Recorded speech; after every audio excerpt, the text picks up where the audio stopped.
Hello. In today's session, we will learn second poem of the Rainbow Part 2, Song of Myself, composed by Walt Whitman. आज के इस session में song of my self poem को जानेंगे, जिसको compose किया है वाल्ट विटमैन ने। वाल्ट विटमैन के बारे में कहा जाता है कि वो ऐसे अमेरिकन पोएट थे जिनको इंडिविजुअलिस्टिक थॉट के लिए जाना जाता है, और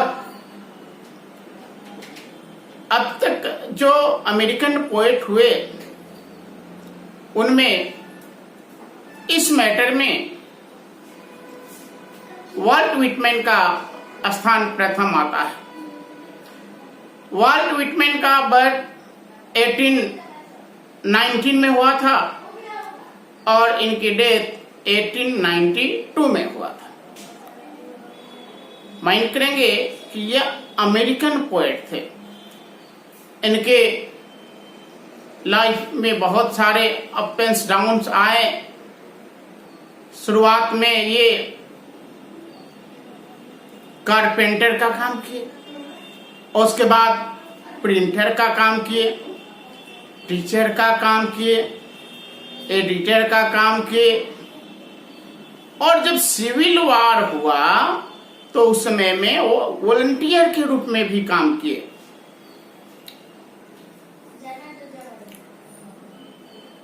अब इनकी जो पैशन थी पोएम के प्रति, परिणाम यह हुआ कि 1881 में जब वो अपना पोएम का कलेक्शन बना रहे थे, लीव्स ऑफ ग्रास, जो 1885 में पब्लिश हुई थी, जिसके लिए इनको जाना जाता है, पहला लीव्स ऑफ ग्रास और दूसरा जो है ड्रम टैप्स, ये दो के लिए जाना जाता है। लेकिन इनका मेन जो है नोटेड जो कलेक्शन है पोएट्री का, वो क्या है, लीव्स ऑफ ग्रास, जो 1885 में पब्लिश हुई। और इस लीव्स ऑफ ग्रास का कलेक्शन बनाने में इनको अपनी नौकरी से हाथ गंवानी पड़ी थी। इनका पोएम जो है वह फ्री ऑफ राइम्स है, उसमें लैक है राइम्स का, राइम्स है ही नहीं। यह इनकी इंडिविजुअलिस्टिक जो थॉट है, इसके चलते उसमें राइम्स नहीं है। सबसे पहले तो उनके इस कलेक्शन को पब्लिश करने के लिए कोई पब्लिशर तैयार नहीं होता था, क्योंकि वह उसको सेंसर्ड करना चाहता था, और यह चाहते थे कि उनका यह पब्लिकेशन अनसेंसर्ड हो। उनकी इंडिविजुअलिस्टिक जो थॉट थी वह उसके रूप में लेकर आए। एट लास्ट एक पब्लिशर मिला और 1885 में उनका यह कलेक्शन पब्लिश हुआ लीव्स ऑफ ग्रास के नाम से, और उसी का यह एक्सट्रैक्ट है सॉन्ग ऑफ माई सेल्फ। शुरुआत में वर्ल्ड वाइड इनको तो अप्रिसिएशन मिली, सब लोग इनके कलेक्शन को सराहा, अप्रिशिएट किया, लेकिन अमेरिका में उनको कोई भी इम्पोर्टेंस नहीं दी गई। उनके इंडिविजुअलिज्म के कारण उनको कोई अप्रिशिएट नहीं किया। लेकिन कहते हैं ना, मेहंदी रंग लाती है सूख जाने के बाद, उसी तरह से जब ये इनकी डेथ हो जाती है तो अमेरिकन लोगों को भी उनकी वो अनसेंसर्ड इंडिविजुअलिस्टिक जो थॉट वाली जो पोएम थी वह अप्रिशिएट किया जाने लगा। सब लोगों के मनों में, दिलों में वाल्ट विटमैन के लिए भी ख्याल आ गया, और इस तरह से अमेरिका में भी उनकी चल पड़ी। अब जानते हैं पोएम के बारे में। Song of my self, first stanza जो है, इसमें वाल्ट विटमैन अपने को फर्स्ट पर्सन की तरह रखते हैं अपने। यह जो कहानी है और यह जो उनकी जो थॉट है वह खुद पर लेकर के वह शुरुआत करते, इसीलिए यहाँ उन्होंने आई का यूज किया है। और आई जो है राइटर पोएट ने खुद के लिए यहाँ यूज किया है। He use himself for the own, अपने लिए यूज किया। तो फर्स्ट स्टैंडर्ड में कहते हैं I celebrate my self and song my self and what I assume you shall assume. पहला कहते हैं कि मैं जो प्राप्त करता हूं, what I celebrate my self, वो कहते हैं कि मैं खुद से खुशियां मनाता हूं।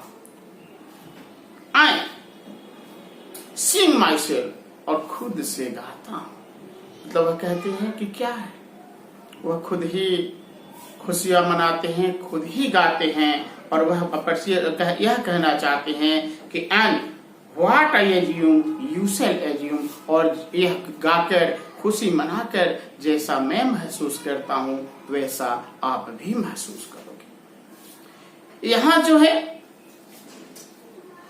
पोएट की सोच है कि सभी क्या है, इक्वल हैं।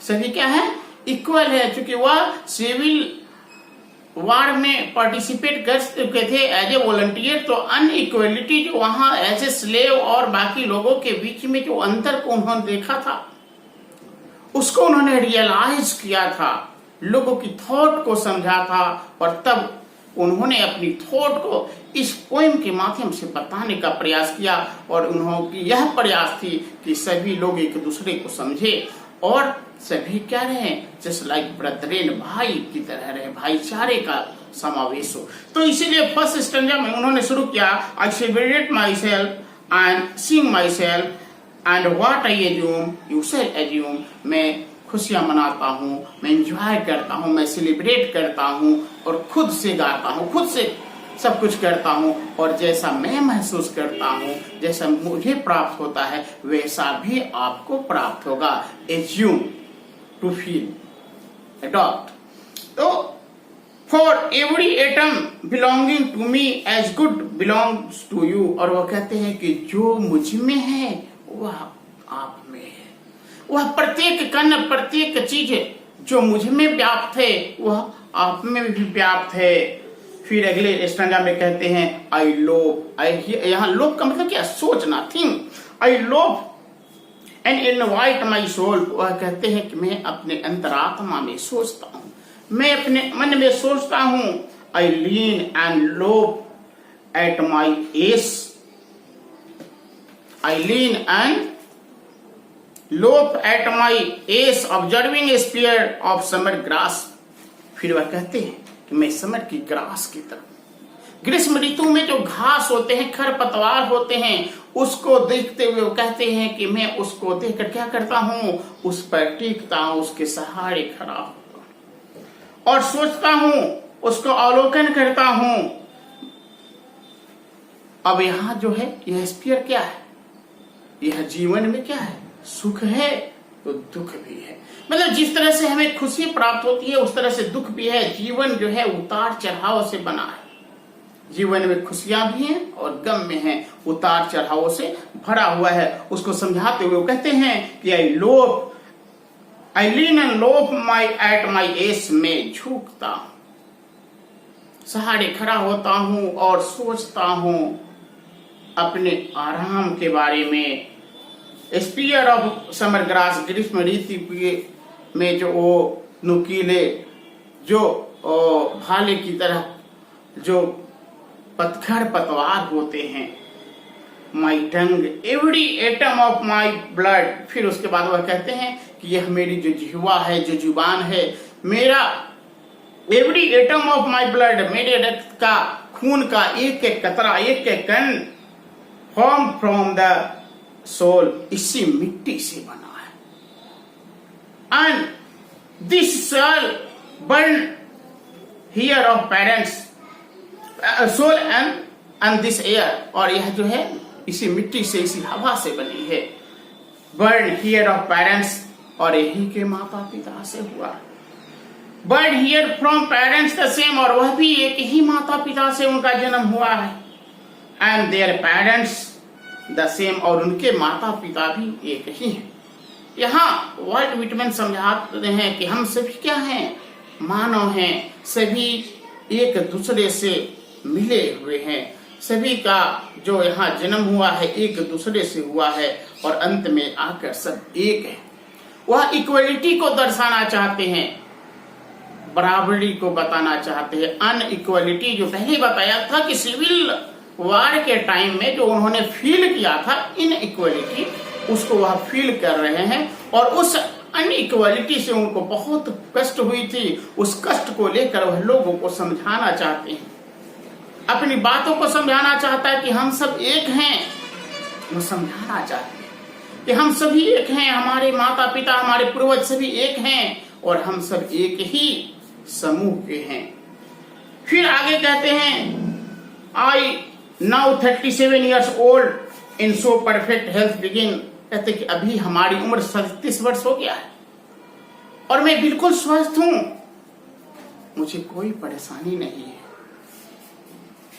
Hopping to cease not till death, और कहते हैं कि मैं आशा करता हूं कि मृत्यु आने तक मैं स्वस्थ रहूंगा, मुझे कोई परेशानी नहीं हो। अगली स्टैंजा में जब वो बढ़ते हैं तो लोगों की सोच, लोगों की जो पढ़ाई है, लोगों का जो पेशा है, लोगों का जो विचार है, उसके अनुसार लोग अलग अलग तरह की सोच पालते हैं। उसकी बातों को की चर्चा करते हुए कहते हैं, creeds and schools in abeyance. अब यहाँ क्रीड्स क्या है? रिलीजियस बिलीफ, धार्मिक सोच, धार्मिक सोच है हमारी। और स्कूल की बात करते हैं तो क्या है?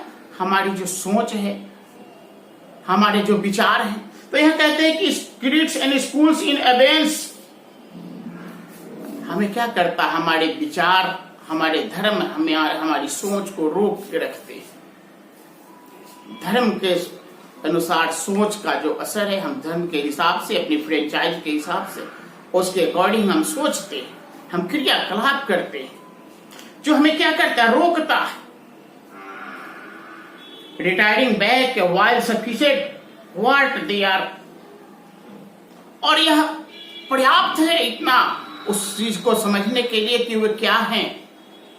उस बात को समझना पर्याप्त है। उस बात के द्वारा, अपने विचारों के द्वारा, अपने धर्म के द्वारा, अपने व्यापार के द्वारा, अपने कारोबार के द्वारा हम उन सारी बातों को समझते हैं और इतना पर्याप्त है उस चीज को समझने के लिए। बट नेवर फॉरगॉटन, लेकिन इस बात को कभी नहीं भूलना चाहिए कि हम सभी एक हैं।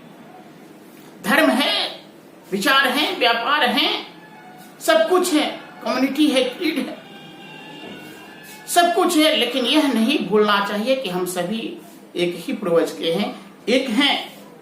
लास्ट में वो कहते हैं, आई हार्वर्ड, हार्वर्ड मतलब क्या होता? अनुमान करना, गेस करना, एंटिसिपेट करना। आई हार्वर्ड फॉर गुड और बैड, हम अच्छे और गलत का अनुमान लगाते हैं, सोचते हैं। I permit to speak every hazard, खतरा, पेरिल, और हम प्रत्येक खतरों पर बोलते हैं, चर्चा करते हैं, हर खतरों के बारे में चर्चा करते हैं, हर खतरे के बारे में बोलते हैं। Nature without check with original energy, बिना इसकी सच्चाई को जाने, बिना इसकी वास्तविकता को जाने कि आखिर उसमें क्या है, नहीं है, हम हर चीज के बारे में सोचते हैं, उसके बारे में चर्चा करते हैं। इस पोएम के द्वारा वाल्ट व्हिटमैन यह समझाना चाहते हैं कि हम सभी एक ही हैं और हम में कोई अंतर नहीं है। जो मुझ में है वो आप में है, जो आप में है वह मुझ में है, और जैसा मैं महसूस करता हूं आप भी महसूस करोगे। यह अनइक्वलिटी को खत्म कीजिए। सुख और दुख क्या है? जीवन का पहलू है। Just like two stock of a coin, किसी सिक्के के दो पहलू होते हैं, हेड और टेल, उसी तरह से सुख और दुख जीवन में उतार चढ़ाव आते रहते हैं। इसके लिए उन्होंने क्या लिया? वो स्पाइक का यूज किया। Spike, spear of green summer grass, ग्रीष्म की ऋतु में, मतलब ग्रीष्म की ऋतु में वही खरपतवार जब नुकीले हो जाते हैं तो चुभते हैं। तो जिंदगी में खुशी भी है और गम भी है। घबराना नहीं चाहिए, क्योंकि हम सभी सेम हैं। और भाई भाई की तरह रहना चाहिए, बराबर से रहना चाहिए, मिलजुल कर रहना चाहिए और सोचना चाहिए कि मृत्यु तक हम खुशी खुशी अपने इस चीज को व्यवहार को कर सके, क्योंकि हम इसी मिट्टी में जन्म लिए, इसी हवा में जन्म लिए। और इसी मैसेज को देते हुए वॉल्ट विटमैन अपनी पोएम को समाप्त करते हैं।